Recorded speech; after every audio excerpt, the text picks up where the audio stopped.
Hello and welcome to Ula Tea Leaf Readings. My name is Lenor and tonight I'm going to be reading your tea leaves. This is a horoscope for Libra. If Libra is your solar, lunar, ascendant / rising sign, then this is a message for you. All right, let's get started. And so, Libra, our card tonight is the Devil. Don't worry. It's not always a bad sign. I know they make you think so in movies, on TV, all of that. No.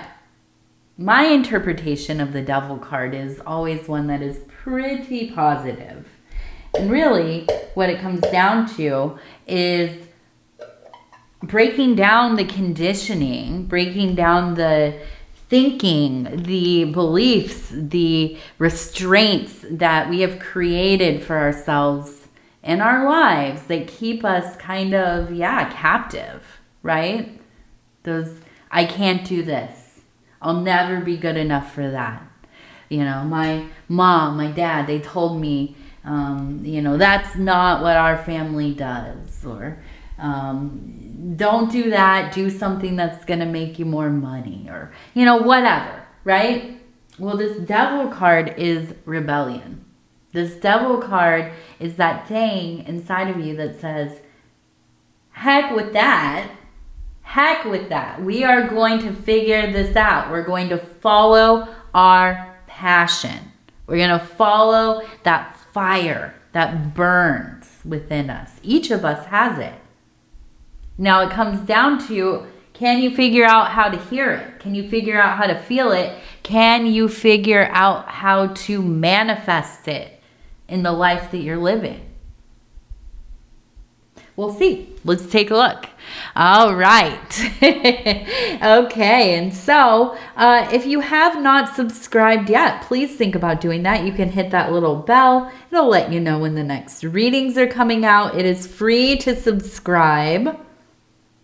We have the number 66 or, well, it looks like 199. Maybe it's 661 or 199. Okay. We also have the number down here, 81 or 18.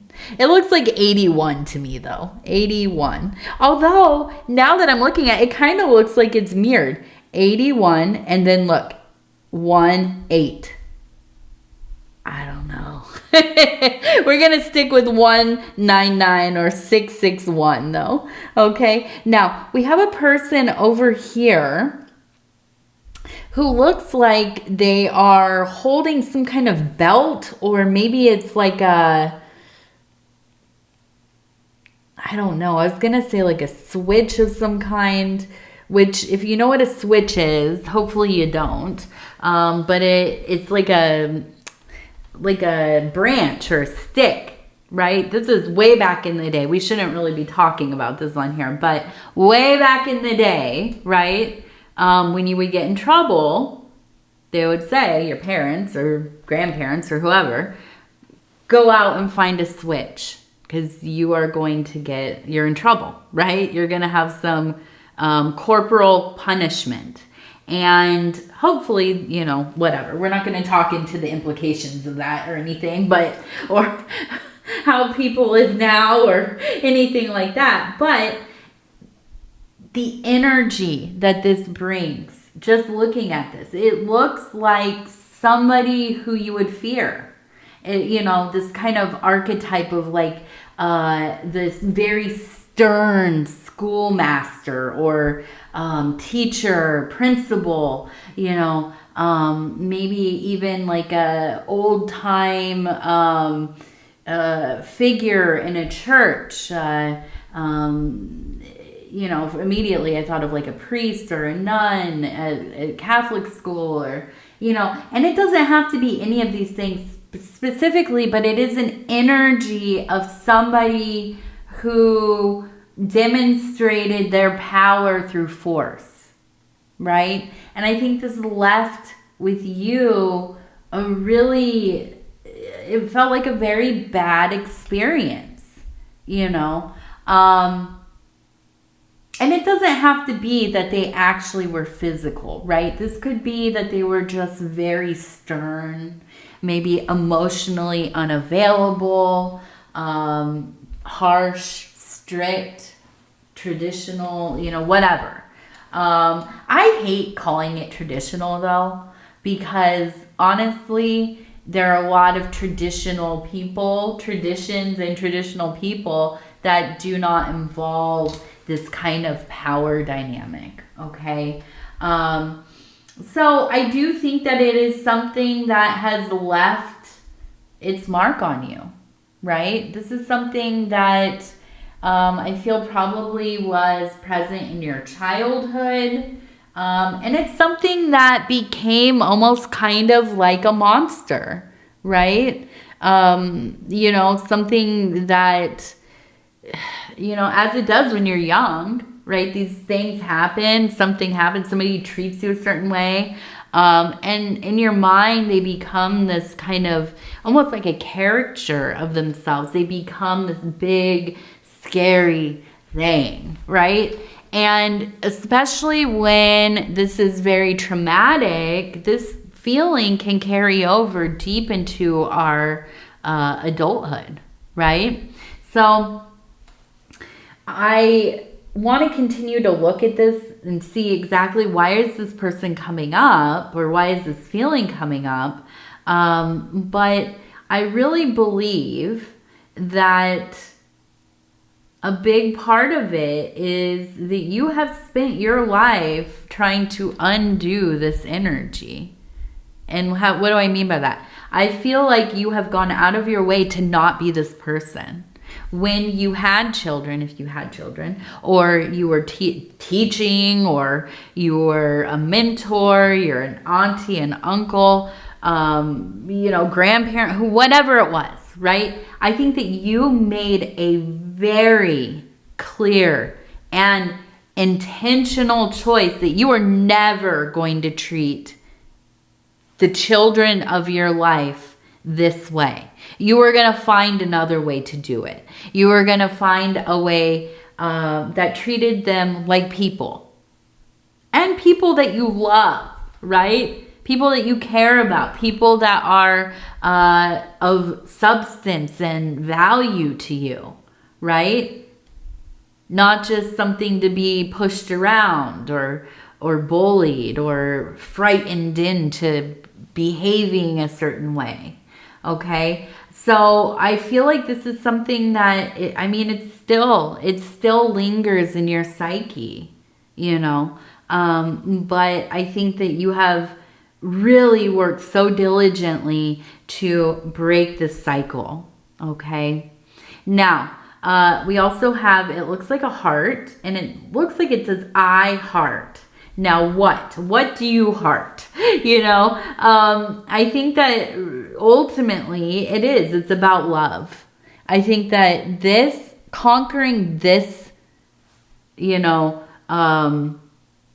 what's the word? It's almost kind of like an infection, or something that has polluted the waters, right? Oftentimes, and we know this, oftentimes people who have been victimized, mistreated, abused, right, end up, not everybody, right, not everybody that's been victimized, but some, right, I should say some people, a minority of people will go on to become abusers themselves. They will treat other people as they have been treated. Now, it might not be a conscious decision. It might be, something that comes up in a stressful situation. And if you have been a parent, right, and you had parents and you become a parent, it's inevitable that you start to hear your parents in the way that you are speaking, right? Or acting or whatever.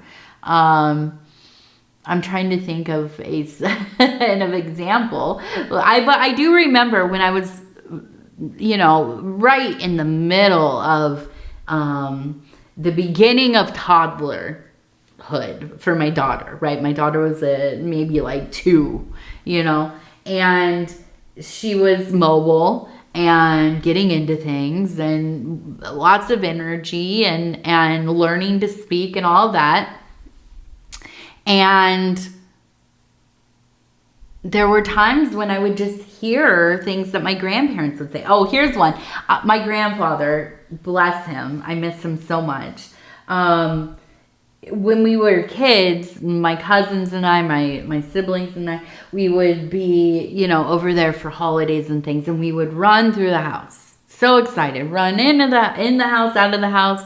We would be swimming all day long. We'd run into the house, and, and always my grandpa, don't run in the house. Stop running in that. Slow down, And so I hear myself saying the same thing.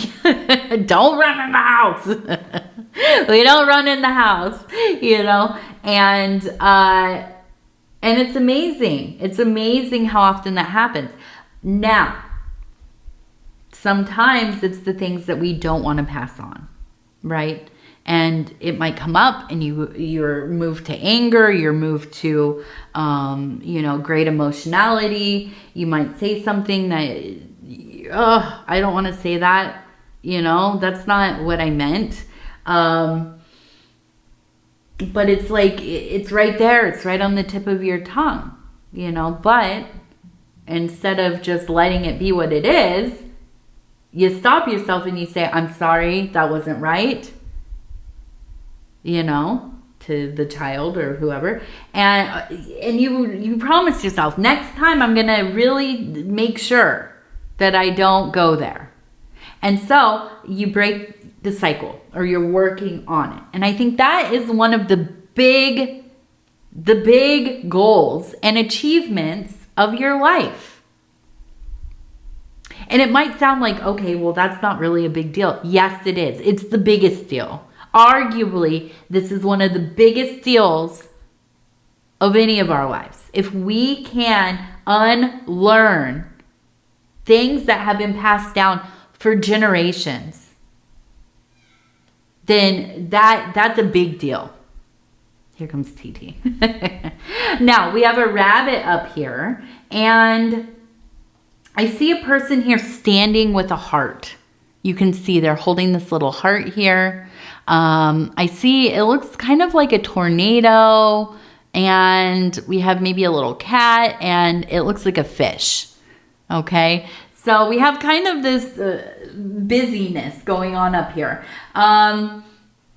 I feel like you've created a family that you are close with. There's a lot of love there, a lot of different characters. At times I feel like you have at least one maybe child, or maybe it's a sibling or somebody who is kind of the chaos bringer. They have all kinds of stuff going on in their lives, and they can definitely come into the situation and kind of cause a lot of drama. But I think that there's such an endearing quality here. I feel like this is almost maybe like a younger sibling that you feel very responsible for, even as adults. I mean, you might be like, 80 years old and they're like 75, and you still feel like you have to look out for them. But that is an unbreakable bond right there. Now, we also have, it looks like another person who is maybe very independent. You don't maybe talk to them all the time. They go out in the world, they do their business, they have their family. I almost wonder if this is one of your sons or brothers or somebody, a masculine energy. But they always come home. Okay, this is somebody they very much love their family. Involved. Not all the time, but they're there, right? Now, over here, we have, it looks like maybe, I almost think that this is some kind of inheritance or trust, okay? Something that might be a surprise to everybody. Okay, so I see that kind of revealing itself in the time period coming up, maybe in the next like year or so. Now, we also have the rabbit. So I do feel like there is kind of this flow of abundance beginning, and I feel like it's like you're going to go into a cycle of time where things really are going your direction, okay? And because I am a superstitious person, I would say that this is very much linked to that interior work you have done. And it has a lot to do with your line of ancestors really looking out for you, because you have put in the work to help heal the family line. Okay, and that might seem silly to some people, like, oh wow, I'm making money because I've been, deciding to break the cycle of, generational sickness or abuse or mistreatment or whatever.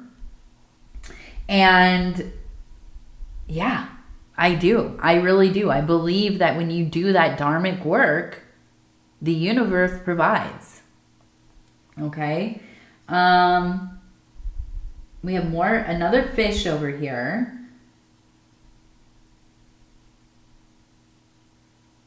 We have the letters E and U. EU. We have a flag. We have another heart. So I feel like there is something that is being established. I almost wonder if you are starting like a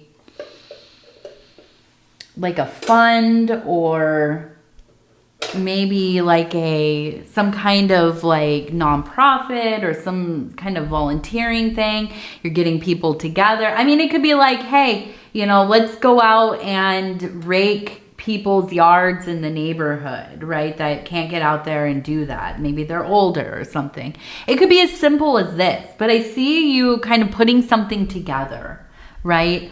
And I think it's out of passion, it's out of service, but I think that the interesting turn here will be that you're going to find that you really love this, and it ends up being kind of lucrative for you. So maybe this is actually the beginning of a business that you could get into, or maybe like a long-term, charity kind of deal, right? Maybe you're post-work, you're retired, you're looking for something to do, to create, to be involved in, within your church or your community or, your mosque or temple or whatever. Magical community. I know every time I have to I feel like I have to list all of them, because I don't want to qualify one thing, right? And then it's like, well, I don't go to church, It doesn't have to be that, but like a spiritual community. Okay. Let's do our lucky numbers here. Okay, so we have number 28, which is my lucky number, actually one of them. 28, 11, 82. All right. 28 backwards. And actually, interesting, 28, 11, which they mirror each other as well, and then 82. That's beautiful. That actually really visually, I'm visualizing it, is perfect. I love that. Okay, so we're also going to do our inner child oracle deck, and this is going to just kind of punctuate the reading. We're going to stop where it feels right. Number 37, write a letter. Write a letter to your inner child. Write a letter to your inner child. What would that say? What would you tell your inner child? I would tell mine, take better care of your teeth. Take better care of your teeth. I've had such bad dental problems my whole life. Part of why, you know, I know a lot of people are always like, oh, why don't you smile in your pictures? Why don't you look happy or whatever? I am happy. I do smile, but in pictures, I've had problems with my teeth, and now they're perfect, but I don't know. You know, when I was a kid, I didn't receive the medical care that I needed to, and dental care. And, you know, it's like when you're young and you go through those kinds of things, it just gets cemented into you, you know? So I don't know, but yeah, I would tell, just take better care of your teeth. That's one thing. And also just have fun. Have fun. Life is fun if you look for it, if you not even look for it. No, if you create the fun, you know, you could be anywhere and you could be having fun. So, yes. All right. Libra, I'm going to tell you I love you because I do, and I thank you so much for spending this time with me. It is always such an honor to be able to bring these messages to you. And if you would be so kind as to like the video, it really does help the channel. And if you have not subscribed yet, please think about doing that. You can hit that little bell. It'll let you know when the next readings are coming out. It is free to subscribe. Also, if you want to leave a comment, please do. I read them all. They mean so much to me. And with that, I will say again, I love you. Take care of yourself. We'll talk in a few days. Good night.